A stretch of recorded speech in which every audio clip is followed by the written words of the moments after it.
Everyday life depends on something most people never think about: magnets. They're inside your phone, your car, your headphones, even the wind turbines that power entire cities. And yet, the magnets we rely on are made using rare earth materials that are expensive, hard to find, and heavily controlled by just a few countries, primarily China. This creates a significant problem for global industries, but one company believes it has found a better way. In Minneapolis, a startup called Niron Magnets has created a completely new kind of magnet using iron and nitrogen, two of the most common elements on Earth. And here's the incredible part: it could actually perform better than the rare magnets we've depended on for decades. It works without any rare materials at all, meaning it's cheaper, cleaner, more heat-resistant, and much easier to produce without harming the environment. Their new magnet, called the Clean Earth Magnet, isn't just a small improvement. It's a total rethink of how magnets are made. Instead of digging up rare minerals from halfway around the world, this magnet can be built using materials found almost anywhere. That means fewer supply chain problems, lower costs, and a much smaller impact on the planet. Big companies have taken notice. With over $250 million in funding from major automakers like GM and Stellantis, Niron has already opened a large facility to scale up production. They plan to start small, powering speakers and handheld devices by 2025, but the big goal is electric vehicles. If they succeed, it could be the first real challenge to rare earth magnets in over 30 years. However, while companies like Niron Magnets are chasing real science-based solutions, others have taken a very different path, one that science has never been able to validate, driven by mysterious claims that defy the laws of physics. In 1979, a man named Joseph Newman from Mississippi claimed to have built a motor that could produce more energy than it used. To many, it sounded impossible, but to some, it sounded like the future. Newman's invention was a giant copper coil motor powered by a string of 9-volt batteries. He claimed it could reach energy outputs hundreds of % greater than its inputs. His idea wasn't just bold, it was revolutionary, and for a while, it caught the nation's attention. When the U.S. Patent Office rejected his application, calling it a perpetual motion machine, Newman didn't back down. He took the case to federal court, launching a legal battle that would stretch nearly 10 years. A special investigator even supported his claims, stating the device seemed to output more energy than it consumed. But things changed in 1986, when the government ordered an independent test. The results were clear. Newman's machine worked no better than an ordinary motor. It wasn't generating free energy. It was just another electric device running at normal efficiency. Still, the story had captured America's imagination. Newman became a media sensation. News anchors called him a genius. Thousands came to see his motor in person. Scientists and engineers signed statements supporting him. But the turning point came during a congressional hearing, when Senator John Glenn, an engineer and former astronaut, publicly exposed the flaws in Newman's claims. Newman refused further testing and spoke of conspiracies and injustice. In the end, the support faded. The courts ruled against him. But the case left behind something powerful: a blueprint for how to deal with claims that sound too good to be true. And yet, Joseph Newman wasn't the only one who believed he could outsmart the laws of physics. Over the decades, several inventors have claimed to unlock new kinds of magnetic energy, often with bold promises, media buzz, and even patents. But the results have always told a different story. One of the most famous was Howard Johnson, who received not one, but 3 U.S. patents for an all-magnet motor. His design used a ring of magnets arranged in a way that was supposed to spin continuously, powered only by magnetic repulsion. No wires, no electricity, just magnets pushing against each other. In theory, it could generate serious horsepower. In practice, it only turned when someone held part of it by hand, proving that outside force was still required. The problem is simple. Static magnetic fields are conservative forces and cannot generate endless motion by themselves. Physics tells us that the total energy in such a system doesn't change, no matter how cleverly you arrange the magnets. Simulations confirmed it. No matter how you built it, the device produced no net energy.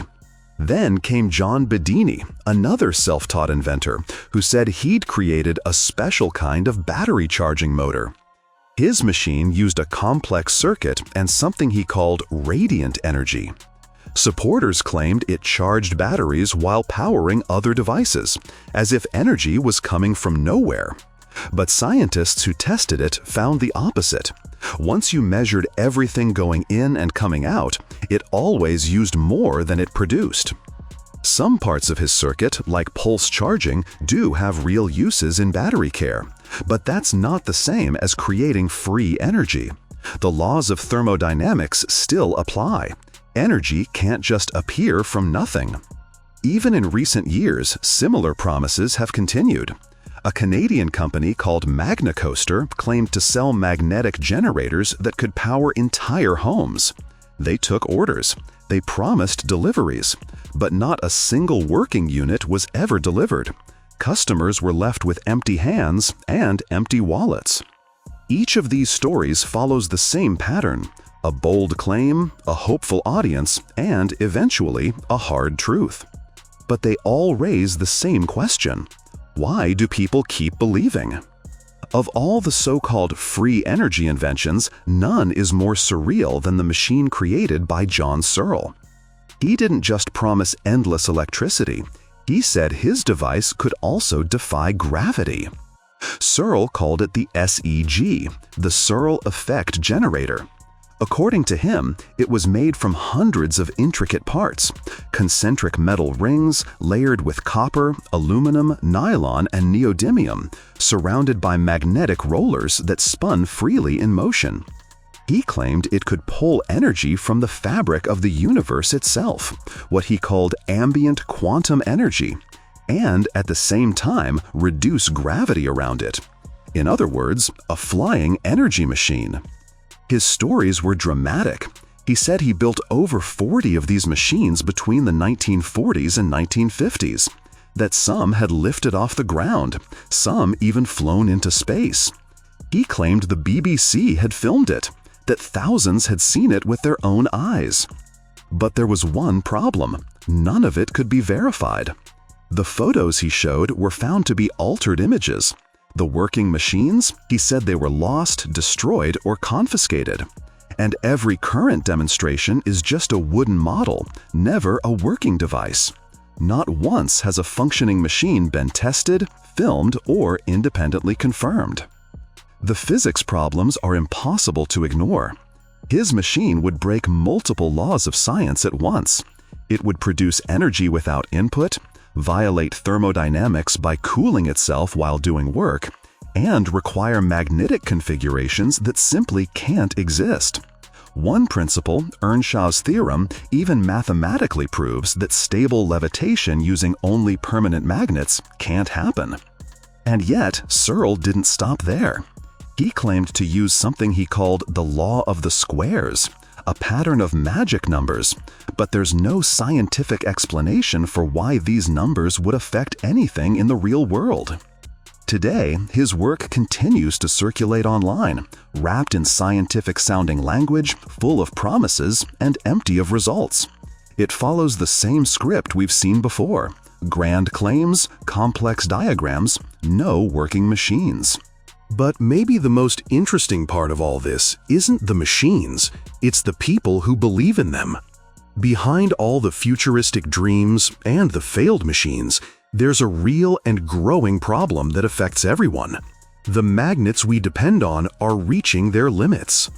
Modern magnets, especially the ones made from neodymium, are incredibly powerful, but they come with hidden weaknesses.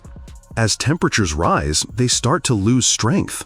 Just a small change, 1 degree Celsius, can make them 0.11% weaker. In electric car motors, which run hot, that's a serious issue. Above 80 degrees, they begin to struggle. Beyond that, some of the damage becomes permanent. They also degrade over time. Even under perfect conditions, neodymium magnets lose up to 2% of their strength each year. Over a century, that can reach 10%. Add in moisture, stress, or corrosion, and the damage happens even faster. That's why these magnets need special coatings to protect them, adding extra cost and complexity to already delicate systems. Then there's the bigger issue: where these materials come from. Nearly all of the world's high-performance magnet ingredients, like dysprosium and terbium, are mined and refined in one place, China. That means just one country controls nearly the entire supply of something the world can't function without.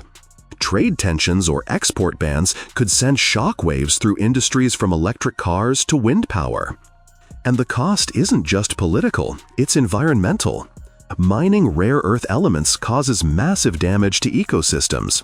It uses toxic chemicals, creates radioactive waste, and consumes huge amounts of water. The entire process, from digging to refining to producing magnets, is energy-intensive and heavily polluting. In short, the world's most important magnets are powerful but fragile. They come with risks that go far beyond what most people realize. This is why the search for something better has never been more urgent. But in that search, some have crossed a line by trying to break the laws of physics themselves. Perpetual motion, the idea that a machine can run forever without any energy input, has fascinated people for centuries. But science tells us it's impossible. The reason isn't complicated. It's built into the most fundamental rules of how the universe works. The first law of thermodynamics says that energy can't be created or destroyed. It can only change form. So if a machine does work, it has to get that energy from somewhere. A motor with no input and endless output doesn't just sound strange, it breaks the law of energy conservation. Then there's the second law of thermodynamics. It tells us that every time energy is used, some of it is lost as heat. That's why engines can never be 100% efficient. No matter how clever the design, some energy always escapes. Trying to make a perfect machine, one that turns all heat into work, is like trying to make water flow uphill without a pump. It simply doesn't happen. People have tried anyway. Medieval inventors built spinning wheels they said would turn forever, powered only by gravity. But they ignored the fact that lifting the weights back up used just as much energy as falling down created. Others tried to use magnets, but magnetic forces don't create free energy. They just store and release them like springs. And water-powered systems always failed because friction and losses added up faster than water could fall. In more recent times, the attempts have become more technical, but the flaws remain. Some devices appear to produce energy only because of measurement errors. Others hide their real energy sources or rely on brief demonstrations that don't hold up over time. Complex circuits can create electrical spikes that fool basic instruments into showing more power than is really there. And sometimes it's just belief.